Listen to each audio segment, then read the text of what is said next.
আজকে আমি আপনাদেরকে শেখাবো কিভাবে ঝগড়া করতে হয়, ঝগড়া কেমনে জিততে হয়, ঝগড়া কেমনে শুরু হয়, সব ঝগড়া নিয়ে পুরো থিসিস করছি। এখন আমার আর আমার এক্স গার্লফ্রেন্ডের মধ্যে কোনো পার্থক্য নেই।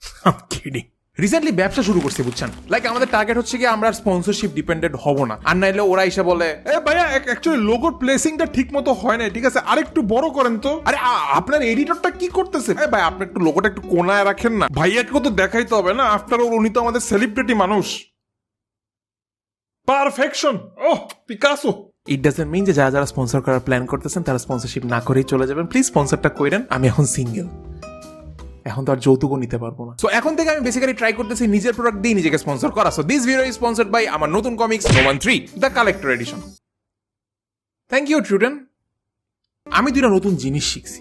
এক, আপনাদেরকে কম দামে অনলাইন কমিক্স দিলেও আপনারা প্রিন্টারের জন্য ঘ্যান ঘ্যান করবেন, এই জন্যই নোমান 3 প্রিন্টেড ভার্সন বের করা। নোমান 3 কালেক্টর এডিশন কিনতে চাইলে নিচের দেওয়া ফর্মটা ফিল আপ করেন, অথবা আপনি চাইলে পেজে নক দিতে পারেন, মাত্র 250 টাকা। 900 পিসের মতো অ্যাভেলেবল আছে। আর definitely as we are going more for the experience than the comics itself, এখানেও খালি কমিক্স না, আমরা আরো জিনিসপাতি দিচ্ছি, যেটা হাস হাস। আর সেকেন্ড যে জিনিসটা শিখছি সেটা হচ্ছে গিয়ে আপনাদের জন্য দাম কমায় দেওয়াটা একটা বিরাট বড় ভুল ডিসিশন ছিল। এখন যাই বের করে আপনারা দাম কমাইতে বলেন। নোমান 3 250 টাকা, আমি এখন ওয়েট করব এটা কখন 45 টাকা হবে। আমারই তুমি কিনে ফেলো 45 টাকা দিয়ে। চলো বাসায় যাই।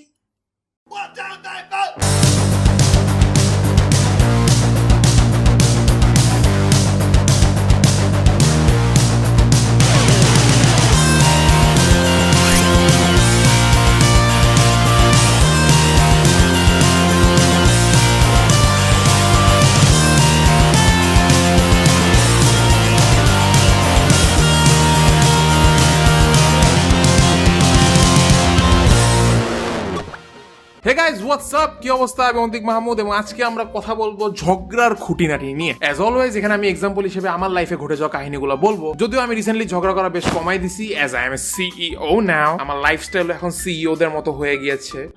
শুনছি সিইওরা নাকি নিজের বিছানা নিজে করে, আমিও করি এখন।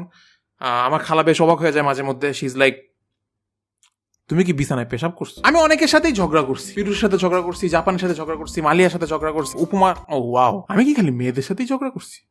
ওয়েল, দোষ মেয়েদের। আমি না একটা জিনিস দেখছি মেয়েদের মধ্যে, আমার আশপাশের মেয়েদের দোষ, নো জাজ। মেয়েরা না কারো উপর খেপলে সেটা শেষ করে না, একটা ফেক অ্যাক্টিং চালাইতেই থাকে। হ্যাঁ উই আর কুল, হ্যাঁ উই আর কুল। এরকম কুটনা মিনে থাকলে তো ঝগড়া বাদ দেই, ছেলেরা ধুমধাম বইলা দেয়। You too.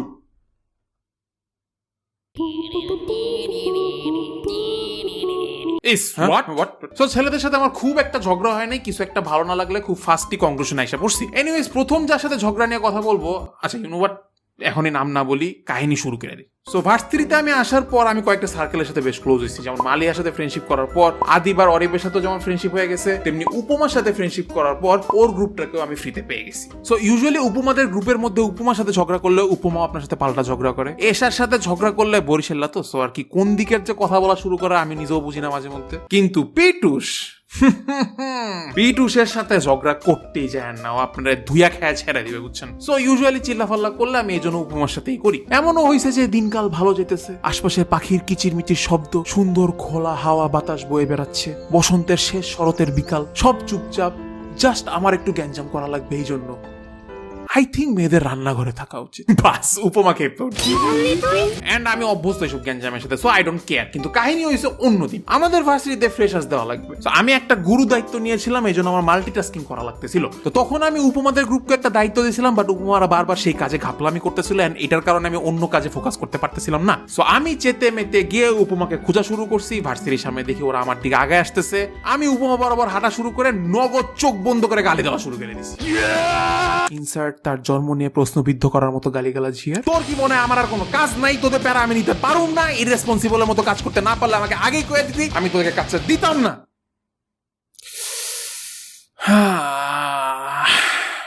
সো দেন আমি চোখটা খুললাম, আমার সামনে পিটুশ দাঁড়ানো, উপমা এসা আমাকে ক্রস করে পিছে দাঁড়ায় আছে। আমি ভুলে এতক্ষণ উপমাকে কিছু না বলে সব পিটুশকে শুনাই দিছি। প্লিজ ডোন্ট টেল মি এখন। Yep, পিটুস কিছু না বলে চলে গেছে। অন্তিক তুই ডাইপার আনছস কেন? কারণ তোর নিজের প্যান্টে কয়দিন পায়খানা করণ লাগবো। আমি বাসায় ভয় ভয়ে গেলাম। I was feeling so scared and so guilty যে কোনো মতে পিটুসকে সরি লিখে একটা টেক্সট করলাম, পিটুস আমি সরি, আমার এটা করা ঠিক হয়নি।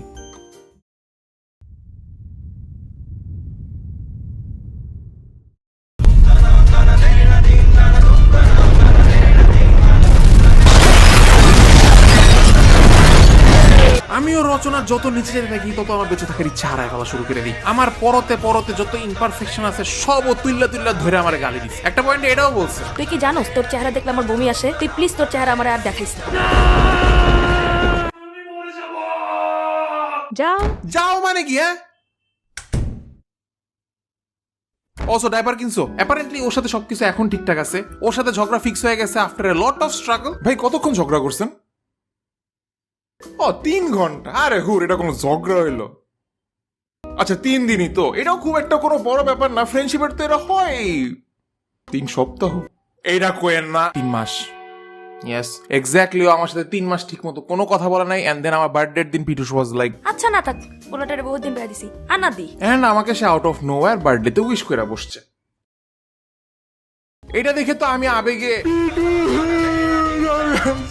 তোকে কোনো কিছু বলবো না, আমার আজকে তো পিরুষের কাছ থেকে ঝগড়া আপনি কি শিখলেন? প্রথমত পিরুষ বেশ একটা লাইকেবল ক্যারেক্টার। ইভেন আমার এখনো নোটিফিকেশন আসে যে আপনারা পিরুষ পার্সপেক্টিভ দেখতেছেন, ওইখানে ওর ফুল স্টোরিটা পড়তেছেন। এইসব লাইকেবল ক্যারেক্টারদের সাথে না কখনো ঝগড়া করতে যায় না, বুঝছেন? কারণ এদের গ্রাউন্ড অনেক স্ট্রং থাকে। গ্রাউন্ড বলতে family, friends, and they don't care যে আপনার মতো ফাত্রা পোলা পাইন ওর লাইফে আছে কি নাই। উল্টা আপনার লাকি ফিল করা উচিত যে আপনি ওদের লাইফে আছেন। আর অলসো ঝগড়ার টাইমে অনেকেই অনেক কিছু বইলা ফেলায়, রাগের মাথায় কথা কন্ট্রোল করতে পারে না। এগুলোতে পার্মানেন্টলি কষ্ট পায় না। They don't mean it actually, right? Right. ও হ্যাঁ হ্যাঁ, রাইট রাইট। তো সেকেন্ড যে ঝগড়াটা নিয়ে কথা বলবো সেই বান্দা হচ্ছে গিয়ে আলিফ। ওর সাথে আমার ঝগড়া লাগছিল অ্যামং আস নিয়ে। আপনাকে আমি ম্যাচিউরড ভাবছিলাম, আমি তো ম্যাচিউরডই।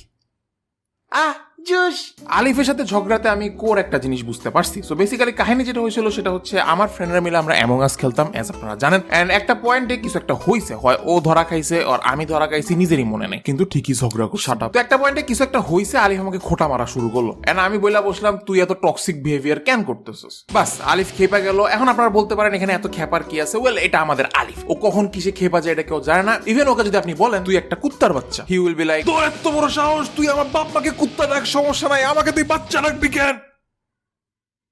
Wait what?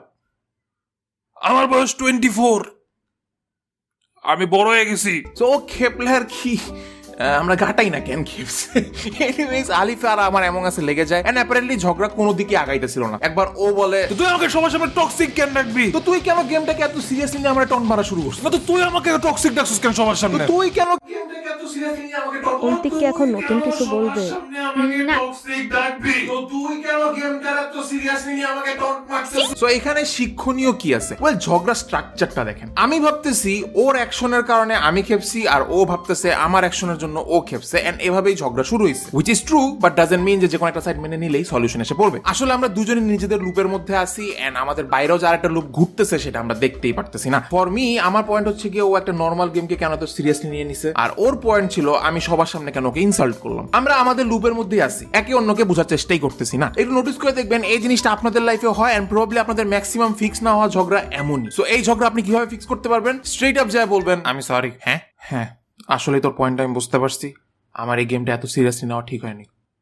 হ্যাঁ, ওকে, দ্যাটস ফাইন। সো উই কুল। ইয়া এখন তুই সবার সামনে আমার টক্সিক কেন ডাকছস? এক্স্যাক্টলি। আগে আপনি ওই সাইডের প্রবলেমটা ফিক্স করেন, দেন আপনি আপনার প্রবলেম নিয়ে হাজির হন। আলিফের সাথেও আমি এমনি সবকিছু ফিক্স করছি। Last but definitely the list, Japan আর উপমার সাথে গ্যাঞ্জাম। এখানে শিক্ষণীয় পয়েন্ট আগে বলে নি, always try to listen the full story. অপর সাইডও জানার চেষ্টা করেন, নিজের সাইডটাও জানার চেষ্টা করেন। এতে এমনও হইতে পারে যে আপনি রিয়েলাইজ করবেন মেবি এখানে ঝগড়া করার কোনো দরকারই ছিল না। এন্ড ইভেন আপনি ঝগড়া এড়াও যেতে পারেন। কাহিনী শুরু হয় একটা ফোন কল দিয়ে, হয় না যে র্যান্ডম কিছু ফোন কল যেখানে কথা বলতে বলতে বিচিং শুরু হয়ে যায়, ওই টাইপের ফোন কল। আমাকে ফোন কলে বলা হয় অপর সাইড থেকে, জানো জাপান উপমা তোমার নামে কি বসায়, জাপান উপমা তো বসায়।